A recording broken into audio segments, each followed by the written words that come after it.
truth is very, very important. Truthfulness, it's very, very important. Satya or truth is something that we have to strive for all our lives.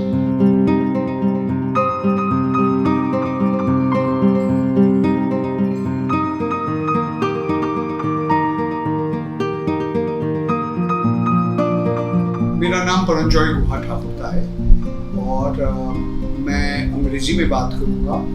ये लोक माध्यम यानी कि media, mass media की ethics, नीति नैतिकता, इस विषय के ऊपर अर्जुन सिंह महेंद्र मेरे से कहा आप लोगों से बातचीत करने के लिए।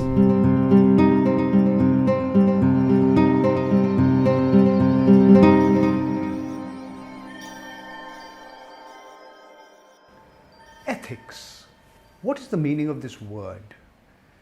And specifically, why is this word, why is this term ethics so important? Though for all of us, and particularly for those who aspire to be a part of the media or in the world of mass communications. The word ethics originates from Greece. The Greek word is ethos, which is often used in English as well. Ethos means character. And ethics, and I use it in the singular sense, has been discussed and debated for centuries and centuries by philosophers, by ordinary citizens, by writers, by politicians, you name them. Why? Because ethics is about choices.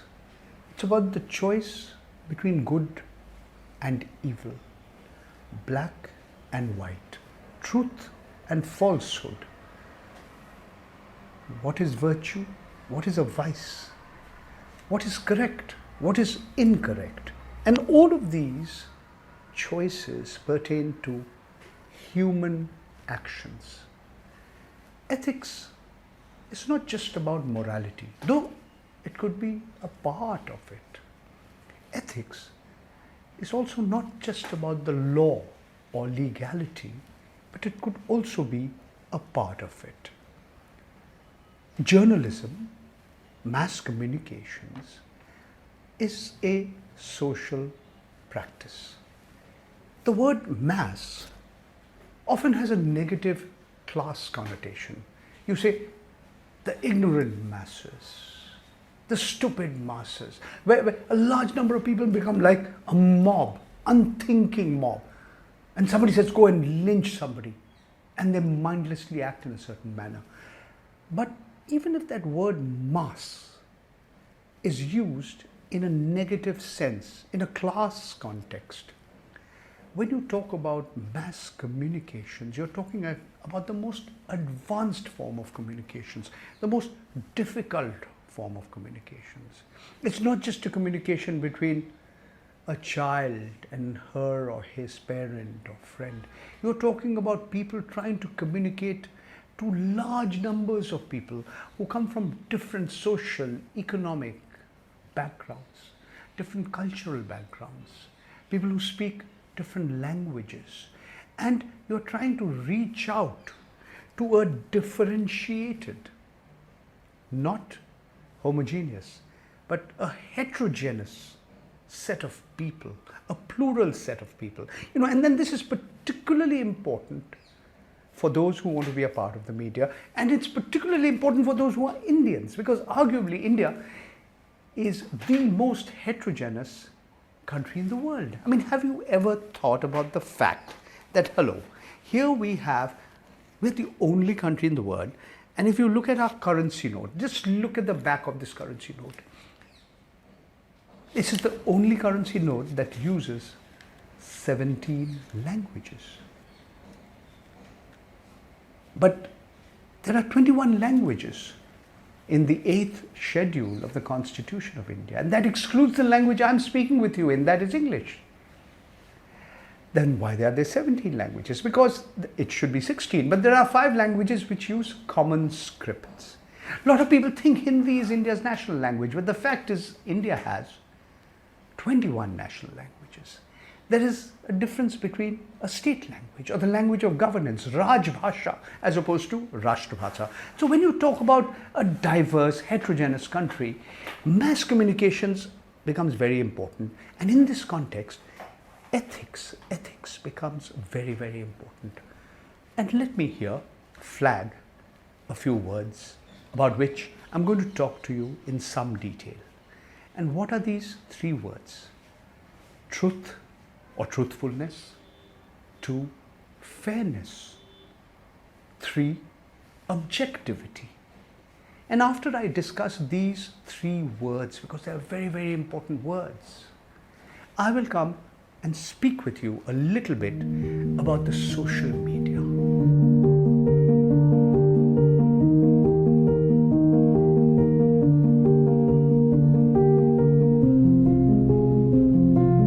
When we talk about the media, when we talk about journalism, the word truth is very, very important. Truthfulness, it's very, very important.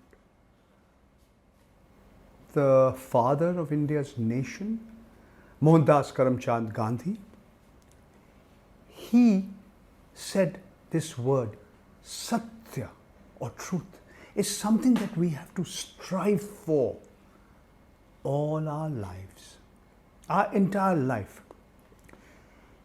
He was a believer. He said, absolute truth, the only absolute truth is God Almighty.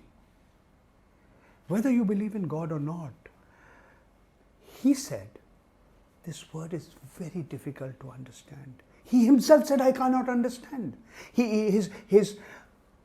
he wrote a part of his autobiography, he called it a story of his experiments with truth. Across the world, across generations, across civilizations, across the countries and nation states, philosophers have strived to find the true meaning of this word, true meaning of the word truth. What is truth? There are theories and theories. There is a correspondence theory, there is a coherence theory, there is a consensus theory. And this is the realm of philosophy. But just as it's important to at least try and find what the truth is, it's also important to understand what is false or what's a falsehood. Because in journalism, you can be deceived. Somebody can take you for a ride. Somebody can fool you. And they could fool you for various reasons. There could be commercial reasons, there could be political reasons, or it could be just a joke. So, as we try and find what is true or what is not true, it becomes very, very important for each and every one of us to understand that there is something called fact and there is something else called opinion. I am wearing a green shirt. Fact. You don't like my beard? Opinion. My wife also doesn't like my beard. My sister also doesn't like it. So, it's not that the fact is I have a beard. And the opinion is whether you like it or not. So, it's important, all those who want to be a part of the media, all those who want to be in journalism, to be able to understand the difference between opinion and fact. Unfortunately, many of us conflate the two. And especially in this day and age where the social media has proliferated like never before, people often given more importance to opinion than fact. But it is first important to understand fact, because only then can you understand what is fairness and what is objectivity. two other very, very important words. And as I deal with them, I'm going to try and give you a few examples of what is fair and what is unfair, what is truth and what is falsehood, what is subjective and what is objective.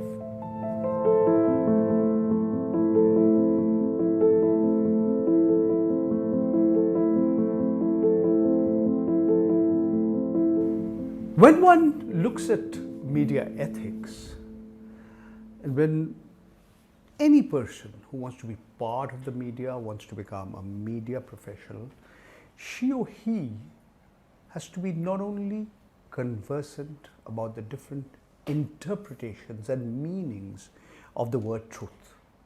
There are two other words that are also very, very important. And these two words are fairness and objectivity. These are difficult words to understand because there are so many different ways they can be interpreted. But nevertheless, it's like all your life you search for the truth, as Gandhiji said. So in your entire career, you have to strive for fairness and objectivity. What is fairness? What is balance? Is it always getting the other side of the story? There's a very famous remark. Here are two people who tell a third person, the journalist. The first person says, it's raining. And the second person says, no, it's not raining. As a journalist, what do you have to do? You have to go out and check for yourself whether it's raining or not. Or do you say, one person says it's raining and the other person says it's not raining. So, what can be verifiable? What is factually correct? Do you see the world as it actually is? Who are your sources of information that you're attributing to or you're looking at information? Now, when you look at facts and the importance of checking facts, this becomes particularly important in today's day and age of the social media, but we'll come to that in a short while from now. Let me tell you the story of a very, very famous Japanese film. And if you haven't seen it, you must see it. It was made 5 years before I was born, and I'm 66. So it was made in 1950 by a Japanese filmmaker, a very well acclaimed filmmaker called Akira Kurosawa. Kurosawa had made his film based on a short story by another Japanese writer called Ryunosuke Akutagawa. I mean, a Japanese will find faults in the way I'm pronouncing his word, and I had to look at my notes. It was a short story called In a Grove. I'll summarize the story for you in a nutshell, and then you should check and see the film yourself. It's a fascinating film, black and white film, but a masterpiece. It's a story, it's a psychological thriller about a soldier, a samurai, who is murdered inside a grove or a forest. And you as an author, you're trying to find out why he was murdered. And you hear different versions of the same story from different people, some of which are not, they don't match. They're contradictory to one another. Each person is speaking from a subjective viewpoint, not objective, but a subjective viewpoint. There is this person, the warrior's wife. There is a monk. There is a bandit. There is a woodcutter. And all of them tell you about the same incident, but from a different perspective. And this is an amazing film because you as the viewer of the film will understand the full story and the real reasons why this soldier was murdered inside a forest after you've heard all the different versions. This is the role of a journalist. She or he has to bridge the gap between those who know and those who don't, between the specialist and the layperson. And in this endeavor, in this journey, you have to learn how to be balanced, fair, and objective. Now, this is not easy at all. If I ask you, I've been speaking to you for the last several minutes, if I asked you, can you summarize what I've said in about 200 words? People will put different phrases and sentences right on top, and what they consider less important points at the bottom. The headline could be different, but we select facts. All of us have our own biases. All of us have our preconceived notions about what is fact and what is not fact, what is opinion and what is not opinion. But as a good journalist, as a good media professional, you have to learn how to select information. Out of a huge volume of information, out of this information overload that's given to you, what is the essence? What is the most important? How do you tell a story, and how do you tell a story well? And today, in the day and age of the social media, we are seeing a lot of untruths, a lot of falsehoods, a lot of half-truths, a lot of misinformation, a lot of disinformation. What's the difference? You can be genuinely misinformed. You may think I'm 65, but I'm actually 66. But if you know that I'm 66 and say that I'm 65, you are indulging in disinformation, deliberately spreading untruth or falsehood. Example, a few years ago, a relative of mine came to me with a little message. I said, Mosaji, Mosaji, that's what he calls me. He says, not all Muslims are not terrorists, but all terrorists are Muslim. I said, who told you this? I don't think this is correct. There could be terrorists irrespective of that person's religious belief or faith. And he said, I came across this message on WhatsApp. Today, more and more people are getting influenced by fake, false, misinformation, disinformation. The well-known television anchor from NDTV India, Ravish Kumar, talks about an entire generation of people who've been educated in WhatsApp University. They believe everything they read on that little screen of theirs. You who are privileged to get good quality education and not studying in WhatsApp University, you must learn to search for the truth in a fair manner, santulan ke saath, with objectivity, vastunishtata, and that will make you a good professional. And to understand why ethics has become even more important in today's day and age of the social media of WhatsApp, Facebook, Google, you will have to understand what the social media is doing to you, your life, your addiction to your gadget. The printing press was invented by Gutenberg in Germany in the middle of the 15th century. We've come a long way from that. The social media has changed the lives of young people and old people and humanity as a whole like never before.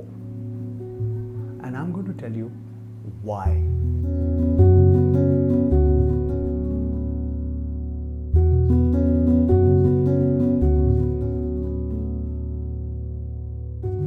The internet, or the World Wide Web, has changed human society in a way which we could never have imagined. India has the second highest population among all countries in the world. Only the People's Republic of China has a higher population. But that is going to change in the next coming years. There are going to be more people in India than in China. But certainly between India and China, you have 40% of the world's population, and therefore it's not surprising that India has the second highest number of internet users. But the rate at which the number of users has grown is truly dramatic and unprecedented. Do you know that in most parts of India, there are more SIMs than human beings. What is a SIM? SIM. You know that little chip that you put inside your mobile phone? SIM stands for Subscriber Identity Module. India, as we talk towards the end of 2021, has a population in excess of 1.35 billion or 135 crore. And if you look at the figures of the Telecom Regulatory Authority of India, you'll find that there are more than 1.15 billion or over 115 crore SIMs in this country. Somewhere in the region of 750 million, 75 crore handsets. ये जो हाथ में है आपकी चलायमान दूरभाष यंत्र, mobile telephone instrument. Now this is an amazing change that has happened and which many of us could not have anticipated.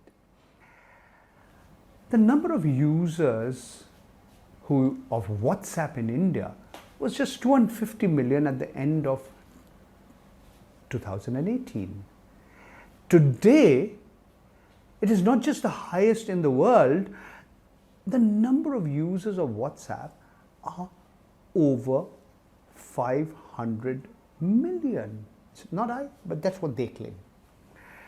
Similarly, the number of users of Facebook, the number of users of Instagram, we are among the highest in the world, but there's a reason for that, because in China, Facebook can't operate. And Facebook is all, I mean, when you talk about Facebook, you're talking about WhatsApp, you're talking about Instagram. Now, India's demographic profile is such that the median age, that means the maximum number of people in this country, are of the age of 27. And about half the population of this country is below the age of 26. That makes the Indian population particularly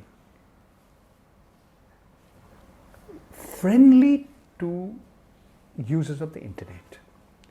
And you know, the social media penetration in this country is amazing, amazing.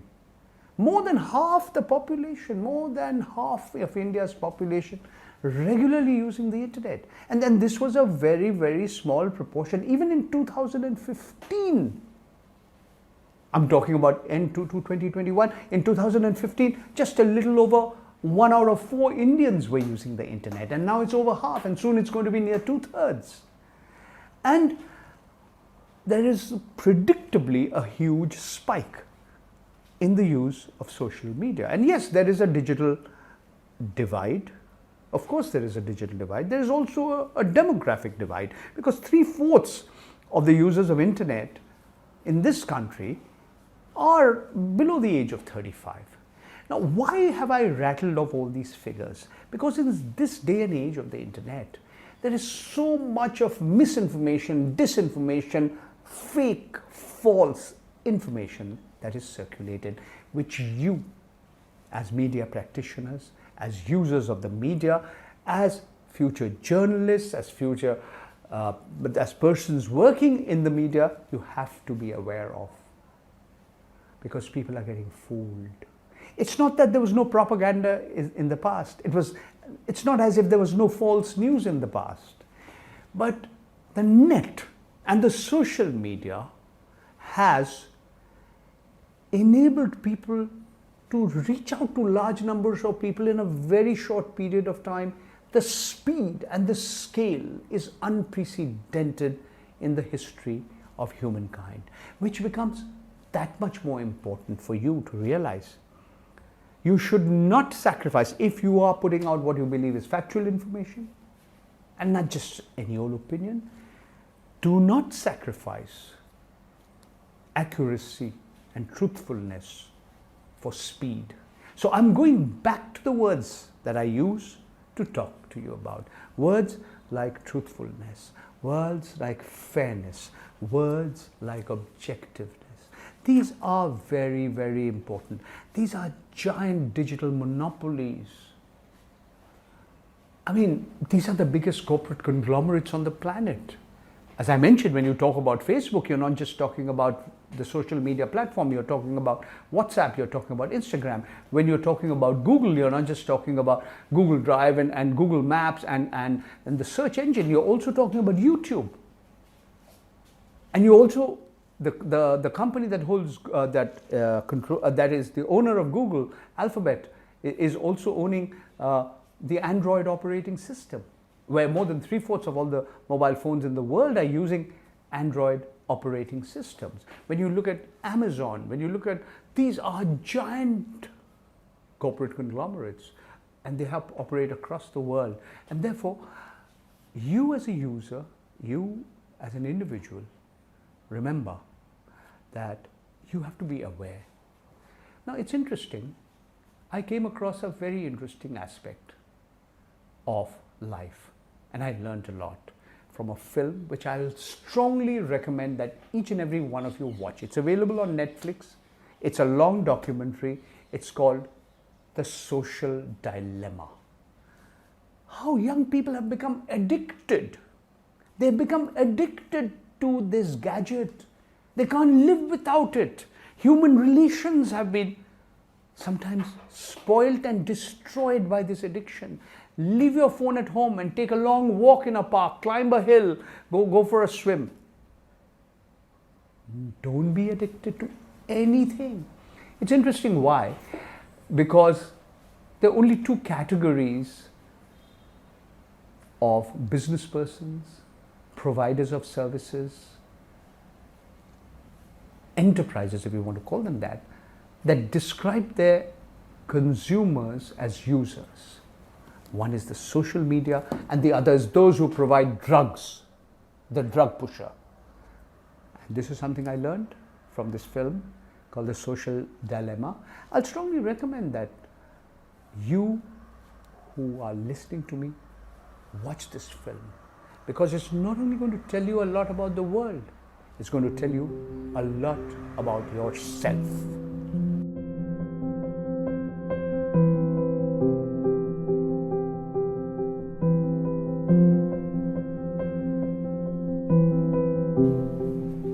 If you want to be a media professional, if you want to be a journalist, remember that what you're taught in your college, in your educational institution,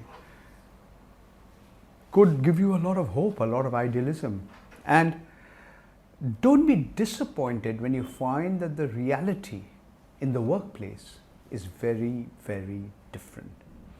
I use an analogy, no offense meant to anybody, when I compare my friends in the media and journalists to dogs. I'm a dog lover, and I think dogs are sometimes better than some human beings I've known. So you're often taught, dog bites man, no news. If man bites dog, that becomes news, because that's something out of the ordinary, extraordinary, bizarre, weird. But wait, a lot depends on who the dog bites. Suppose the dog bites Prime Minister Narendra Modi. Suppose the dog bites Priyanka Chopra or Amitabh Bachchan. You can be sure it will become newsworthy. No jokes aside, there are dogs and there are dogs. Journalists are often described as watchdogs of society, and there are watchdogs and there are watchdogs.